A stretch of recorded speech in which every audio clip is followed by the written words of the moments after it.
এই চন্দ্রমল্লিকাগুলোর দিন শেষ। প্রায় ১ থেকে ১.৫ মাস আমার কাছে ছিল। আমাকেও যতটা আনন্দ দিয়েছে আপনাদেরকেও দিয়েছে। আপনারাও দেখে অনেকেই ভালো বলেছেন, অনেকেই আমাকে দারুণ অনেক কমেন্ট করেছেন। এখন চন্দ্রমল্লিকার সময় শেষ, তো যে আসে সে তো যায়, এটাই কালের নিয়ম।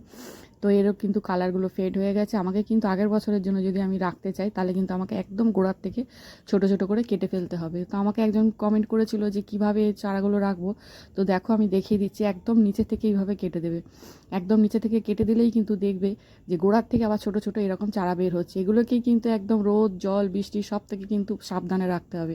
বৃষ্টির জল লাগানো যাবে না, আবার মে জুনে যে খুব রোদ সেটার থেকেও কিন্তু বাঁচাতে হবে, তখন আবার শেডে রাখতে হবে। তো একটু পরিশ্রম আছে এই চারাগুলো রাখতে গেলে। তো আমি তো এইভাবেই রাখি। তো আবার এখন দেখো প্রচুর আমি ফুল কেটে ফেলেছি, আর এইভাবে কিন্তু পরিষ্কার করে দিলাম গাছটাকে। এখন আমি একটা গাছ করে দেখাচ্ছি, আরও কিছুদিন পর ওই গাছগুলোও করে ফেলবো। এরপরে কিন্তু একটু ফাঙ্গিসাইড দিয়ে স্প্রে করে রেখে দিতে হবে।